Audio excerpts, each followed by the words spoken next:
cada petición de oración, que es el reflejo de la confianza que tus hijos ponen en ti, que es el reflejo de la fe que ellos tienen en ti. Por eso, buen Señor, acuérdate de tus bondades, de tus misericordias, de que no has acortado tu mano a favor de nosotros. Acuérdate, Señor, que solo somos barro en tus manos, que solo somos polvo, Señor. Pero ahora te necesitamos, Señor. Necesitamos de ti, de tu instrucción. Necesitamos de tu respuesta. Obra milagros, Señor, esta noche. Te lo pedimos en el nombre poderoso de Jesús, nuestro buen Dios. Y ahora, Señor, también te pedimos, háblanos por medio de tu palabra. Tú conoces nuestra necesidad. Tú sabes, Señor, qué es lo que hay en nuestra vida, y por eso tú nos puedes ayudar y bendecir. Instrúyenos, capacítanos para toda buena obra, en el nombre de Jesús. Amén y amén. Gloria al Señor, hermanos. Podemos dar un fuerte gloria a Dios. Amén. Bienvenidos a la casa del Señor, amados hermanos. Quiero invitarles a que se puedan poner en pie, por favor. Vamos a abrir la Biblia en el libro de Éxodo, capítulo número 20.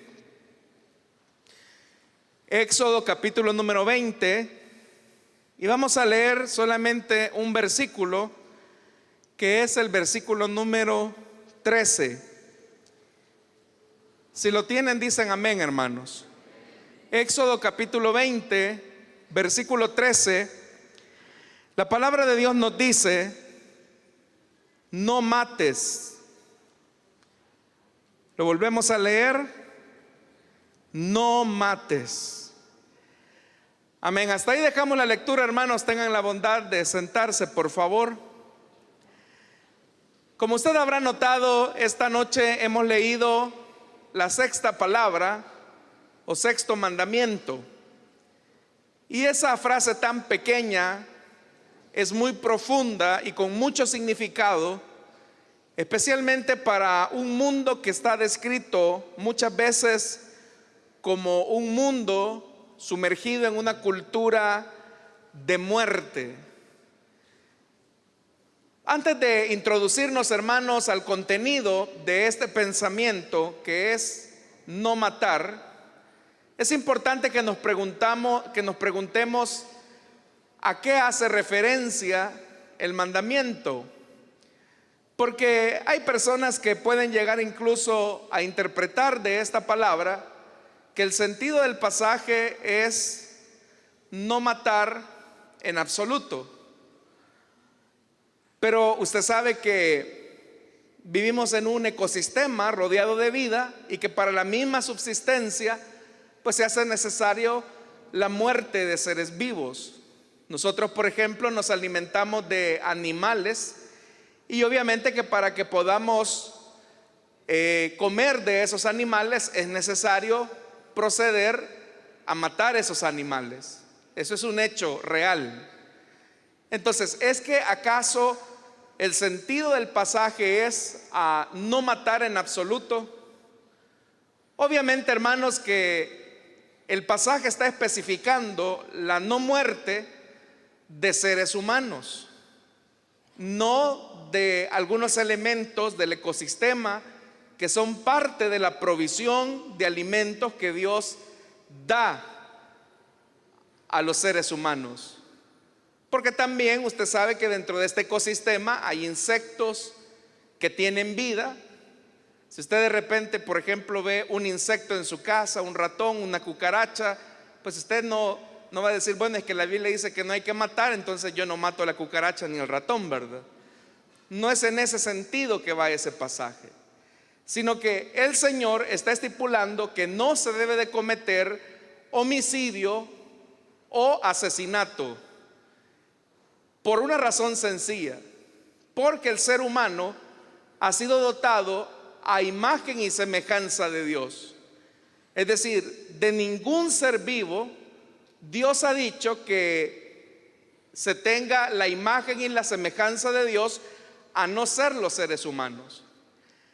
Pero aun cuando nosotros sabemos que el sentido del mandamiento es la no muerte de un ser humano, aún en la misma palabra de Dios se nos menciona que hubo muerte, o se le dio muerte a personas, y que también en la Biblia nosotros encontramos esas menciones. En la Biblia, hermanos, hay 3 razones por las cuales se le puede dar muerte a un ser humano. La primera es cuando se va a la guerra. En muchos pasajes de la Biblia, por ejemplo en Samuel, encontramos que Dios le decía a su pueblo que, por ejemplo, destruyera a los amalecitas, a Amalek, y eso implicaba la muerte de seres humanos. Entonces, la guerra era una de las condicionantes en el Antiguo Testamento donde se permitía la muerte. La segunda condicionante era cuando se producía un pecado específico y que había sido comprobado, donde realmente, hermanos, después de haber asistido a las instancias judiciales de Israel, se comprobaba que la persona había cometido pecados como, por ejemplo, la homosexualidad, la hechicería, la blasfemia. Eran pecados que eran condenados con pena de muerte, y en ese sentido pues se le quitaba la vida al transgresor. Y la otra, hermanos, era cuando Dios mismo le quitaba la vida a los seres humanos por alguna situación, como por ejemplo rebelión, orgullo y pecado. Y eso nosotros pues también lo encontramos en la palabra de Dios. Ahora, uno tiene que hacerse la pregunta: ¿qué de esos elementos que se encuentran en el Antiguo Testamento son vigentes hoy en día? Es decir, Dios aprueba el tema de la guerra hoy que vivimos en la época del nuevo pacto. ¿Qué decir acerca del suicidio? ¿Es considerado también el suicidio como una forma de autoasesinato? ¿Qué pensar también del aborto? ¿El aborto entraría dentro de este mandamiento de no matar? ¿Qué decir también acerca de la eutanasia? Para el que no sabe qué es la eutanasia, es el proceso por el cual una persona decide finiquitar su vida ante un diagnóstico médico como el cáncer o una enfermedad terminal. ¿Qué sucede cuando una persona sabe que su situación de salud es irremediablemente irreversible y por lo tanto entonces la persona decide terminar con su existencia? Hay países del mundo, como por ejemplo en Europa, donde la eutanasia es un derecho de las personas. ¿Entraría también el tema de la eutanasia en la prescripción de este mandamiento que dice no matarás? Con la ayuda de Dios, hermanos, este día quiero introducirme a esos temas, y seguramente no vamos a lograr desarrollar cada uno de ellos, pero con la ayuda de Dios la próxima semana vamos a seguir abordándolos, si en esta ocasión el tiempo no nos los permite. Es decir, ¿cuáles son los desafíos éticos que tenemos como iglesia frente al aborto, frente, ya lo mencioné, a la guerra, al suicidio o a la eutanasia? Que son situaciones, hermanos, éticas a las que la iglesia también tiene que enfrentarse y dar una postura. Pero también quiero añadir algo más. ¿Qué dice la Biblia acerca de la pena de muerte? Es decir, si ya dijimos que en el Antiguo Testamento se estipulaba la pena de muerte para ciertos pecados o ciertos delitos, ¿qué si, por ejemplo, los estados decidieran adoptar la pena de muerte como parte de su legislación? Que usted sabe que en campaña política algunos políticos de manera demagógica ofrecían, por ejemplo, que una de sus propuestas legislativas iba a ser el tema de la pena de muerte. Entonces, ¿cómo queda el tema de la pena de muerte con este mandamiento que dice no matarás? Entonces, le he dicho, hermanos, o le he colocado sobre la mesa algunos problemas a los cuales hay que darles una respuesta bíblica.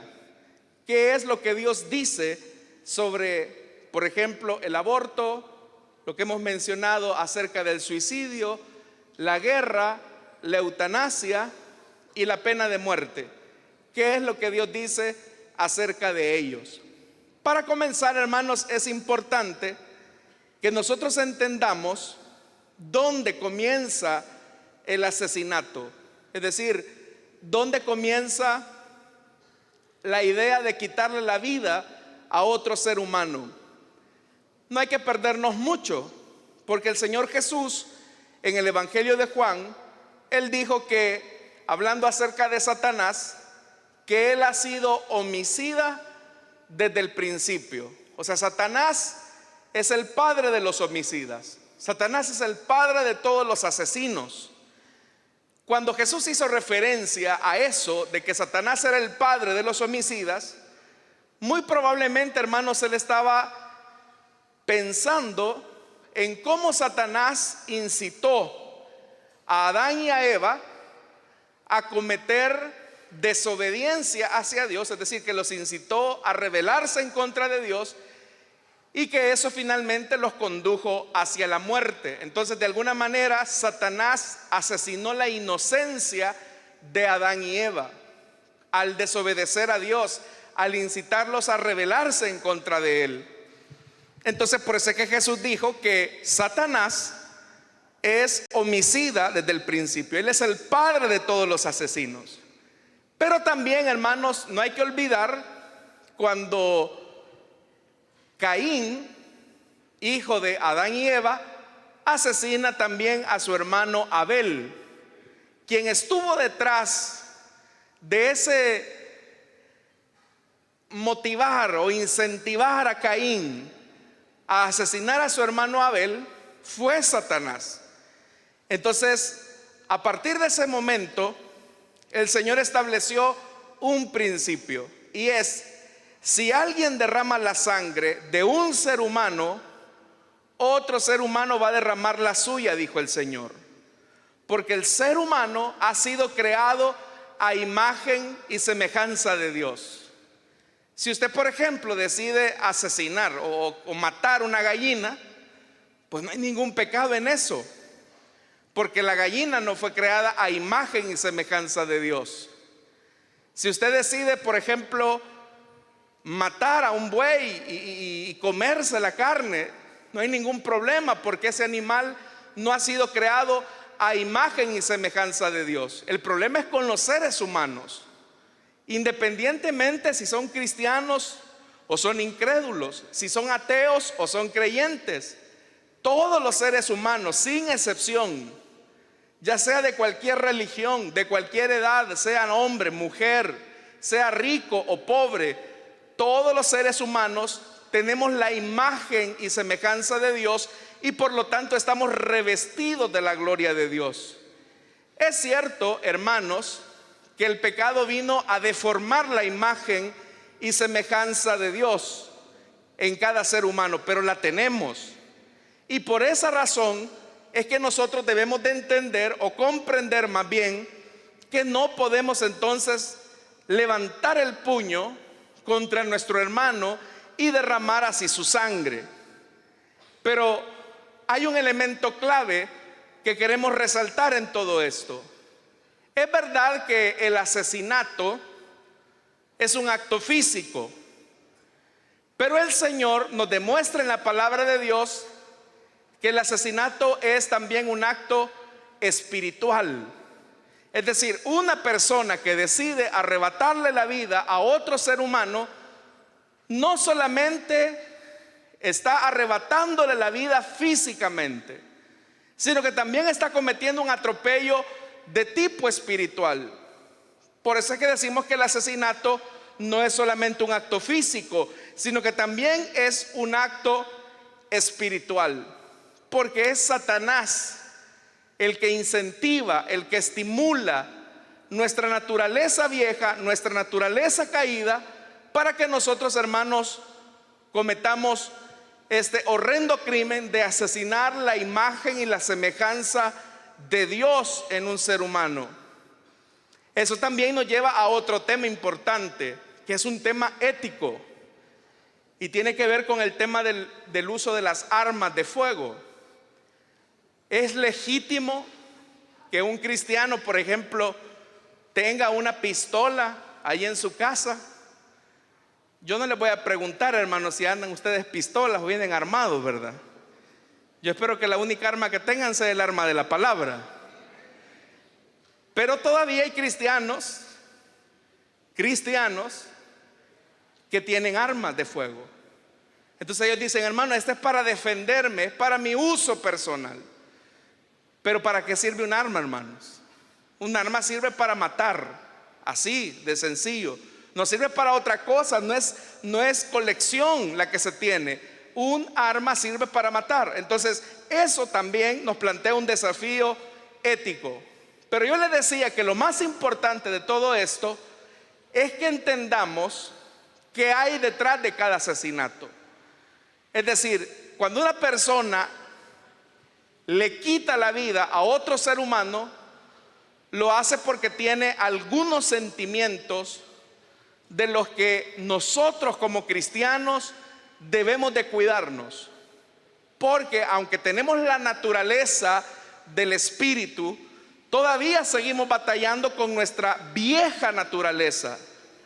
Y esa vieja naturaleza está viciada con esos sentimientos que pueden estimular a una persona a un asesinato.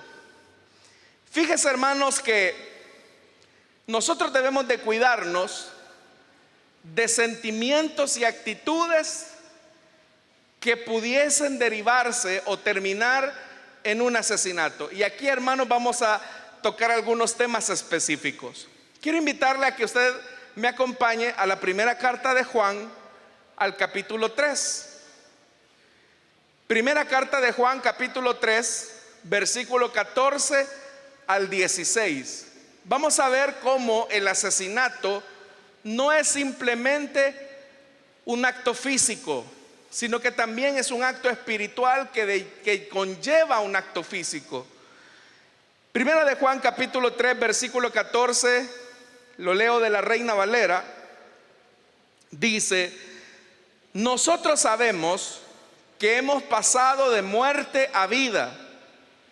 Entonces, ¿en qué sabemos que hemos pasado de muerte a vida? Vea lo que dice ahí: en que amamos a los hermanos. La evidencia, vea lo que está diciendo Juan.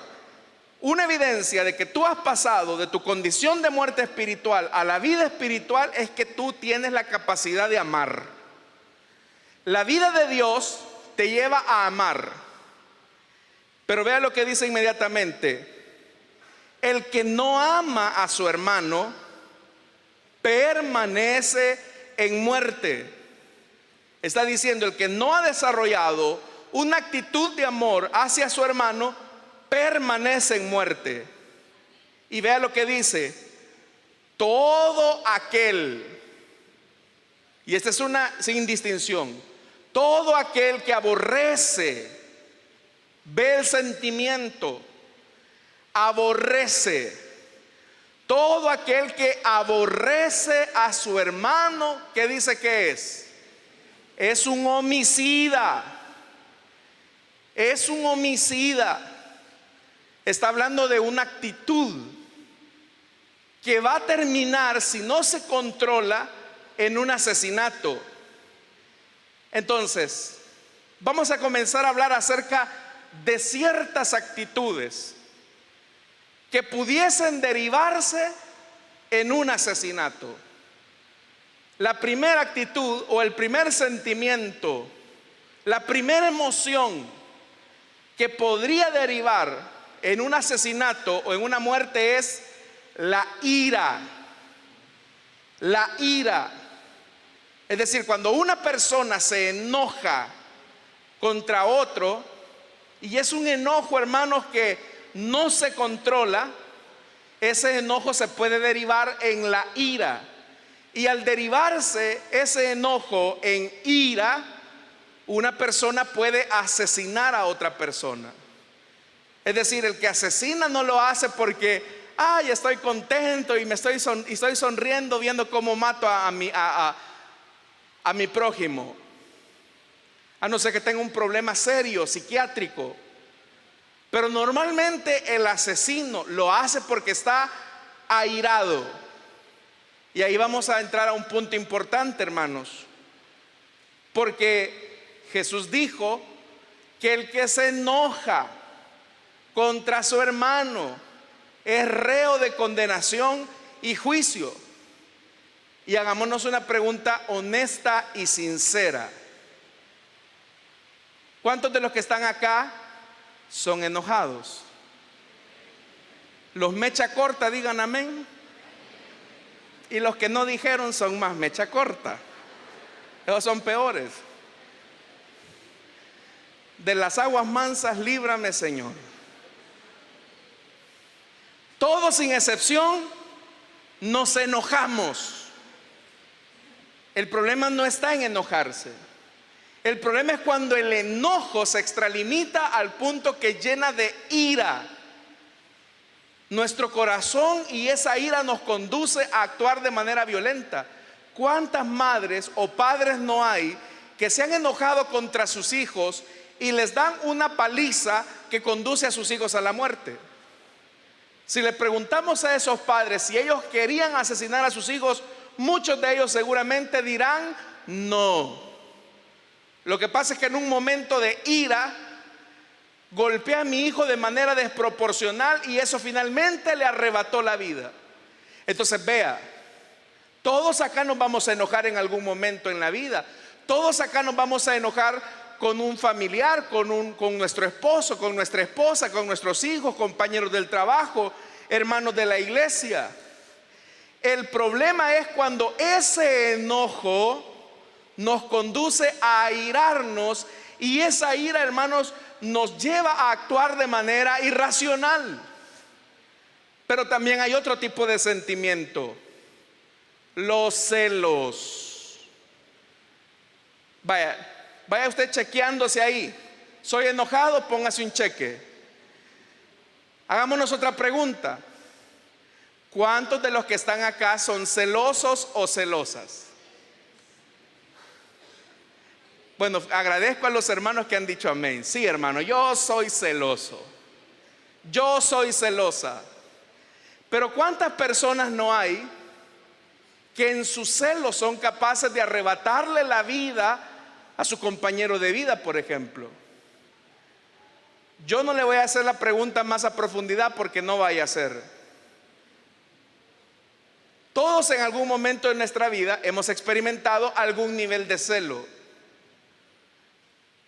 Pero el celo sin motivo, el celo que se convierte en una celotipia, es decir, un celo donde celamos a nuestro esposo, a nuestra esposa, o incluso celamos a las amistades de manera irracional, es un celo enfermizo que pudiese arrebatarle la vida a una persona. Esta semana, yo no sé si usted se dio cuenta, pero fue una noticia que en la Universidad de El Salvador, allá en la sede central, en San Salvador, un muchacho que recientemente la joven, la exnovia lo había cortado. Ese muchacho no reparó en sus celos, en su enojo, en su ira. Entró al aula de la universidad y frente a sus compañeros hubo un intento de homicidio contra esa muchacha. Entiendo que la joven, gracias a Dios, ha salido de peligro. Pero tratando la manera de leer un poco acerca de lo que se comenta, todo eran ataques de celos.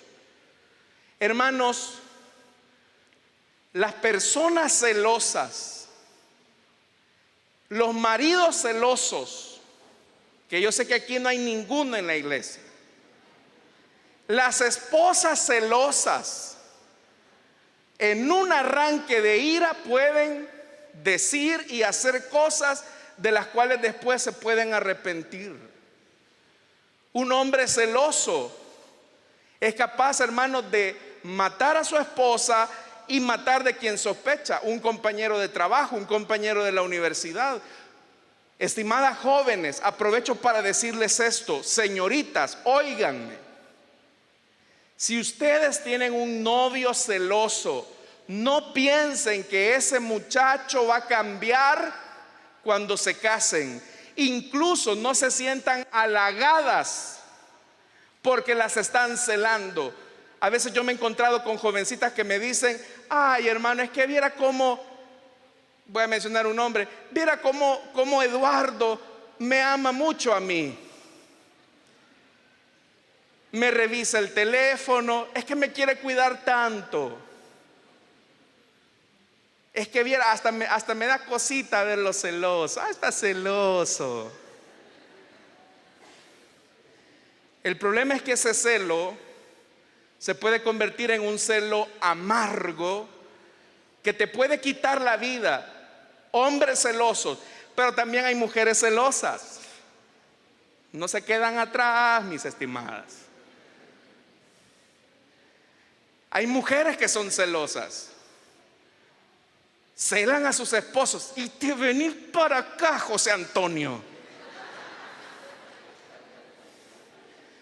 Con la mirada le dicen todo. Terminator le dicen a la.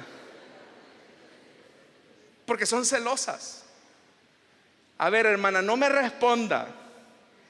Pero si usted en su lista, ya usted es una mujer, un hombre enojado o celoso, híjole, hermano, probablemente sea un homicida en potencia y no nos hemos dado cuenta. Los celos son destructivos. También, hermanos, otro sentimiento del que tenemos que cuidarnos y que puede conducir al asesinato es el orgullo.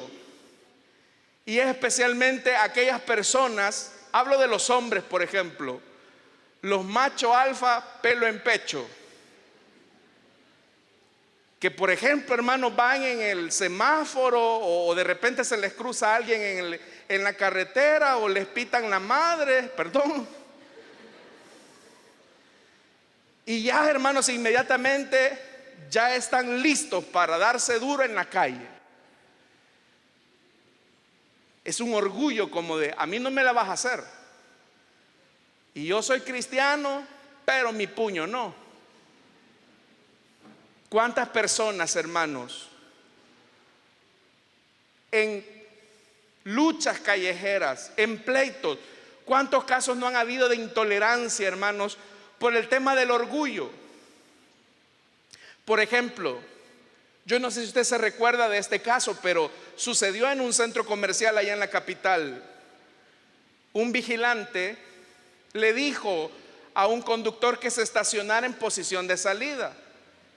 Y aquel, ¿verdad?, como iba todo bravucón, no hizo caso y se quedó así. Por favor, estaciónese en posición de salida. ¿Y qué vos me mandás, pues?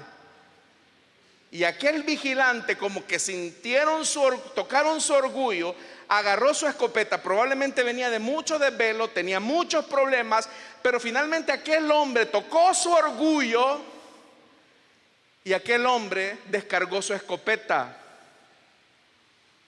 Por el tema del orgullo, de demostrar la hombría, de demostrar: a mí nadie me dice nada, o a mí no me van a hacer malas miradas, o a mí no me van a echar el carro. Y en el orgullo, hermanos, una persona puede llenarse de ira, de enojo y asesinar a una persona. Le quiero preguntar algo: ¿es usted orgulloso? Ya no hay amenes, solo humildes hay aquí. Pero si usted es orgulloso, otro chequecito. Peligroso, hermanos. No lo vayan a llevar al Secot en estos días. Pero es cierto, el orgullo puede llevar a una persona a actuar de manera irracional al punto de querer defender su orgullo, su hombría, su machismo. Veamos otra actitud u otro sentimiento que pudiese alentar el asesinato. Otro sentimiento es la codicia. Es la codicia. Esto especialmente se da en la familia. De repente se tiene un familiar que se sabe que tiene propiedades, tiene bienes o probablemente va a dejar una herencia.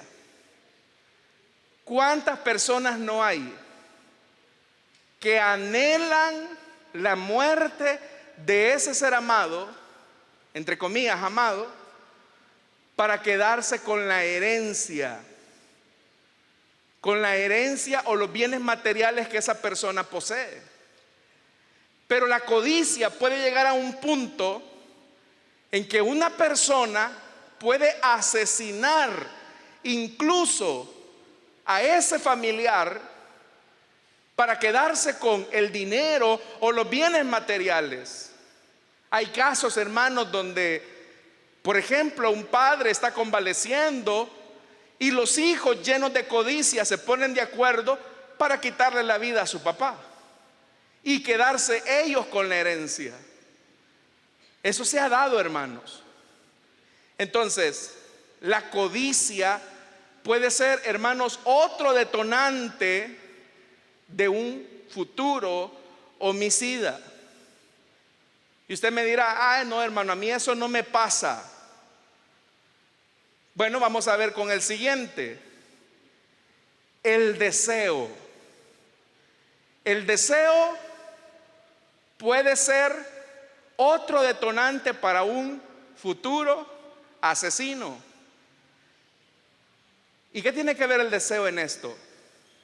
A ver, ¿cuántos casados están en la casa del Señor? ¿Dicen amén los casados? No, los casados, no cansados, casados. ¿Dicen amén los casados? Dígame con honestidad, ¿usted quiere envejecer con esa persona?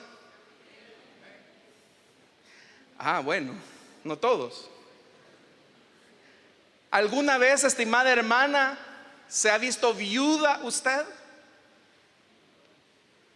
Y al verse viuda dice: hoy que estoy viuda me voy a casar con fulanito.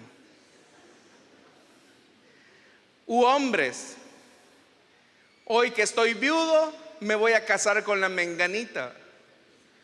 Hay personas que por el deseo de estar con otra persona son capaces de ver muerto a su esposo o a su esposa. Y han habido casos, hermanos, han habido casos de hombres que están amarrados a sus esposas y dicen: ah, si es que yo quisiera deshacerme de esta mujer, que se muriera y me caso finalmente con Rosita. O yo quisiera que se muera Adalberto para finalmente casarme con Jaimito. Hay gente, hermanos, que por su codicia y su deseo de estar con otra persona serían capaces de armarse de valor y ponerle la almohada encima a ese hombre cuando está roncando y que parezca accidente. Le dio un paro, hermano. Esas risas que yo escucho, parece que a muchos ya les adiviné el plan. No, ¿verdad? Por eso le pregunté: ¿cuántos quieren envejecer con sus esposos o sus esposas? No, ¿cuántos quieren envejecer con sus esposas y sus esposos? Ay, hermano, siento como que dijeron: estoy en una larga tormenta que nunca termina. Pero es cierto, hay muchas personas que por su deseo, por su codicia, se lo han imaginado: yo ya me vi viudo o ya me vi viuda. ¿Y qué haría si estuviera viudo? O sea, ven el matrimonio como: ni modo, tener que aguantar a este viejo o a esta vieja. Y eso los puede llevar a ese punto. En Estados Unidos hubo un caso de un muchacho que estaba obsesionado con su vecina. Ella estaba casada. Él siempre la veía cada vez que ella estaba en el patio tendiendo su ropa. siempre la veía cuando salía al trabajo, cuando regresaba, cuando iba por los niños, siempre la veía. Pero esta mujer estaba felizmente casada. Pero llegó un momento, hermanos, que su deseo pudo más, y en una noche lluviosa terminó arrebatándole la vida al esposo de su vecina, para finalmente declararle su amor y decirle: tú y yo estamos hechos por toda la vida para estar juntos. Pero su deseo lo llevó, hermanos, a asesinar, a matar. Bueno, y esto que estoy diciendo, hermanos, usted sabe que tenemos un ejemplo en la Biblia. ¿Quién es, hermano? Correcto, David. David había codiciado a Betsabé y quiso librarse de las consecuencias. ¿Qué se le ocurrió a David? Mandar a matarlo. Entonces, por eso le estoy diciendo, el problema del asesinato no es un tema físico solamente, es un tema espiritual. Son los sentimientos que se anidan en el corazón de los hombres. Y por último, otro sentimiento u otra actitud de la que debemos de cuidarnos, hermanos, es de cuando a nosotros nos cae mal alguien. No le voy a preguntar, pero respóndase usted solo, o no me conteste más bien. ¿Hay alguien que a usted aquí en su familia, en su vecindario o en la iglesia que le caiga mal? ¿Hay alguien que le caiga mal a usted? Que dice: ay, esa fulana sí me revienta.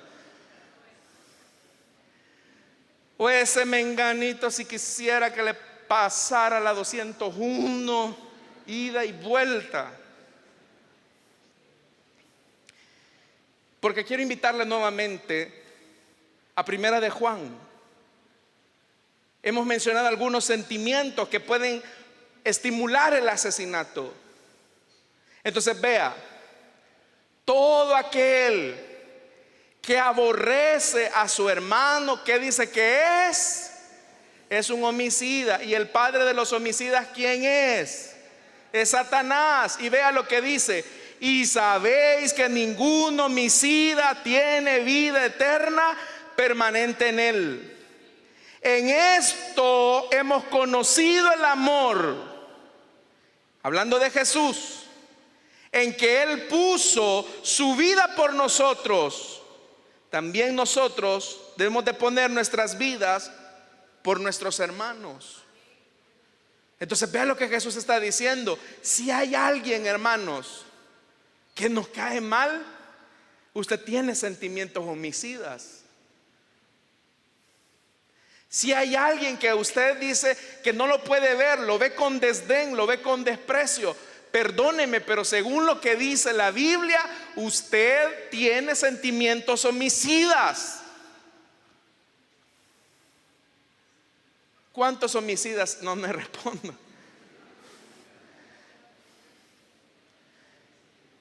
Todos acá, sin excepción, tenemos personas con las que tenemos relaciones difíciles. Y no necesariamente porque usted haya provocado, aunque hay ocasiones en las que sí, fíjese. No es un pan de Dios, muchas veces no actuamos como pan de Dios. En ocasiones, hermanos, probablemente alguien nos está tratando muy injustamente, y eso nos lleva a nosotros al tema del orgullo y aborrecer a esa persona.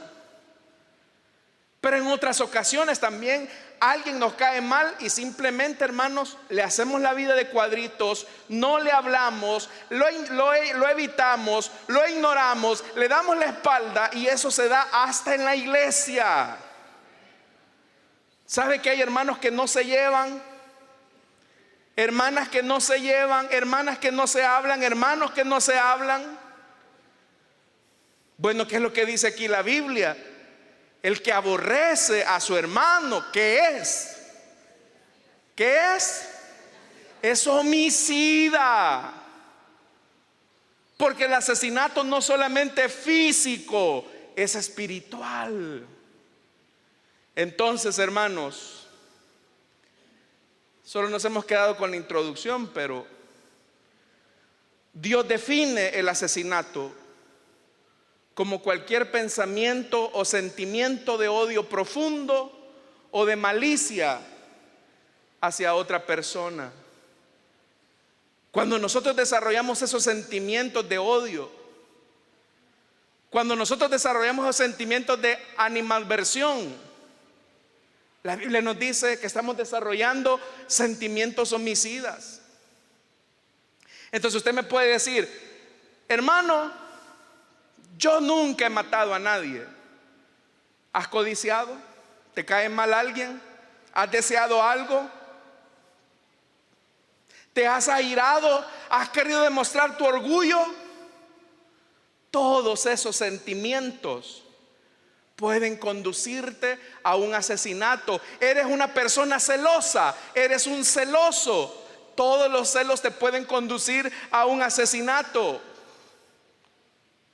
Entonces, hermanos, no se conforme usted con decir: yo nunca he matado a nadie. Le creo. Tal vez soy la gallina del 24 y el 31, pero muchas veces, hermanos, podemos caer en esos sentimientos que nos conducen a desearle mal a una persona. Y eso, hermanos, apaga el Espíritu de Dios que mora en nosotros. Porque una cosa debemos de entender: Dios es un Dios de vida. Dios es un Dios de vida. Y Él espera que en esa vida que Él nos da tengamos la capacidad de ser tolerantes los unos a los otros. Esa es la medida. Como le repito, todos los que estamos acá podemos airarnos, hermanos, y podemos cometer una locura como las que hemos visto. Todos acá nos podemos llenar de un celo, sea real o falso, y cometer locuras. Todos acá podemos llenarnos de codicia y cometer locuras, deseos, orgullo. Es decir, nos calentamos tanto que llega un momento en el que ya no razonamos, ya no pensamos. Perdone que se lo diga en esta frase: nos convertimos en una bestia salvaje, indómita. Y de eso hay que cuidarnos. Entonces, ¿cuál es el antídoto para el asesinato? ¿Cuál es el antídoto para estos sentimientos? Solo una palabra, y eso se llama amor. Dios es amor. Y si usted ha conocido a Dios, si Dios está en su vida, usted lo que va a desbordar, ¿qué es, hermano? Amor. Si Dios habita realmente en su vida, si usted no es solamente un religioso, si usted no solamente es alguien que viene a sentarse a la iglesia a pasar el tiempo, en usted lo que va a haber amor. Y ese amor va a desbordar a los demás. Y yo no le digo que no se va a enojar, yo no le digo que en algún momento no va a tener un momento de estrés, porque todos los hemos tenido. El que diga que no los ha tenido es un falso. El punto es que los controlemos, que el amor sujete esa bestia, que el amor domine esos celos. Es bien penoso cuando encontramos a personas que son violentas. Y no estoy hablando de gente inconversa, estoy hablando de personas que están en la iglesia. En una ocasión un muchacho me decía: ay, hermano, si usted supiera que ese hermano, me dijo, que es mi papá, así como usted lo ve que alaba a Dios, me dijo, viera cómo encierra el puño y nos pega a mí, a mi hermano, me dijo. Somos violentos. Entonces, hemos visto las actitudes, las emociones, los sentimientos que nutren a un asesino. Y en eso tenemos que tener un gran cuidado. Entonces, hermanos, el único que puede cambiar nuestro corazón, usted ya sabe quién es. Solamente es Jesucristo, el Hijo de Dios. Él puede cambiar nuestro corazón de piedra y poner uno de carne, uno conforme a su propósito, a su carácter, a su justicia y a su santidad. Jesús dijo algo importante: aprendan de mí, que soy manso y humilde de corazón. Y Jesús tenía justificaciones para acabar con todos nosotros. No lo hizo, porque Él quería que nosotros aprendiéramos a amar. Jesús dijo también algo importante: del corazón salen ¿qué? Los homicidios, los malos sentimientos. Entonces yo le voy a decir algo, hermano, y con eso termino. Si usted tiene sentimientos negativos hacia una persona, sáqueselos, porque es un veneno que anda circulando en todo su corazón, que poco a poco le está quitando a usted la vida. Los odios, los desprecios, los celos. Usted es una persona celosa, anda celando a su esposo por todo, por nada y por todo. Anda celando a su esposa por todo y por nada. Deténgase, porque los celos irracionales lo pueden llevar a cometer una locura. Una persona celosa es capaz de tirarle el celular en la cara a la mujer. Una persona celosa es capaz de reventarle una taza al hombre. Una persona con codicia es capaz de, usted sabe, hermano, que por un celular se ha asesinado gente aquí en el país. Nuestro país ha sido nutrido por muchas décadas en una cultura de muerte, de asesinato. Nosotros venimos de un contexto donde a los jóvenes se les quitaba la vida por un teléfono, usted lo sabe. Pero esa cultura de muerte, la luz de Cristo es capaz de disipar la muerte, echar afuera las tinieblas y traer la paz, el amor y la reconciliación que solamente el Evangelio de Cristo ofrece a la vida. Entonces, amados hermanos, apenas hemos hecho esta introducción. Pensé que íbamos a tocar los otros temas que le dije, pero la próxima semana, con la ayuda de Dios. Les invito a cerrar sus ojos, amados hermanos. Vamos a orar. Teniendo nuestros ojos cerrados y nuestro rostro inclinado, esta noche yo quiero hacer una invitación rápidamente. Si hubiese alguna persona que desea entregarle su vida a Cristo o desea reconciliarse, le invito para que en el lugar donde está se pueda poner en pie o levantar su mano. Ahí habrá un hermano, una hermana que le va a conducir hasta este lugar para que podamos orar por usted. Hemos visto cómo hay sentimientos, actitudes, emociones que conducen a una persona a asesinar. Porque el asesinato no es solamente un acto físico, es un acto espiritual en el que una persona ha albergado esas malas actitudes hacia otro. Así que esta noche, si hubiera alguna persona que desea entregarle su vida a Cristo, que desea ser libre de esos sentimientos de amargura, de enojo, de odio, de celos, o que ha escuchado la palabra de Dios, le invito para que en el lugar donde está se pueda poner en pie.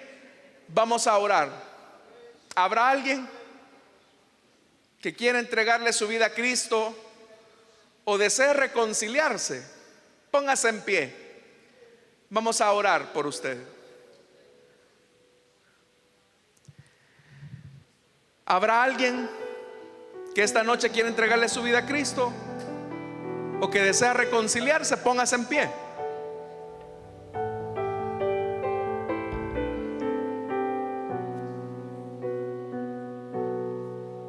¿Usted quiere entregarle su vida a Cristo o desea reconciliarse? Póngase en pie. Vamos a orar.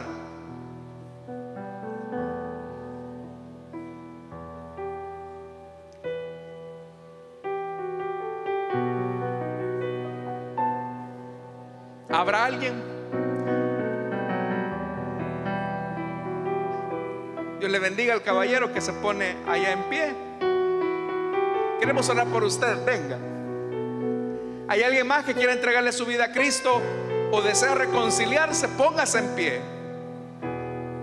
Una ira descontrolada es capaz de llevarla a hacer locuras, pero el Señor le da la paz si usted decide entregarle su vida a Cristo. ¿Hay alguien más que, como este caballero pasa, que desea entregarle su vida a Cristo?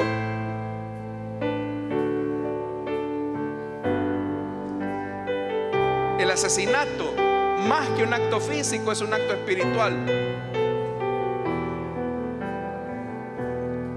La ira, el enojo, la codicia, el deseo. Un enojo, una animadversión nos puede llevar al punto de la locura. En un arranque de ira, un padre puede quitarle la vida a un hijo. En nosotros hay una conducta, hay una naturaleza pecaminosa, pero solo el Señor puede cambiar nuestro corazón de piedra y poner un corazón de carne, como lo dice su palabra. ¿Habrá alguien? Venga, le animo para que experimente la paz que solo Jesús puede darle.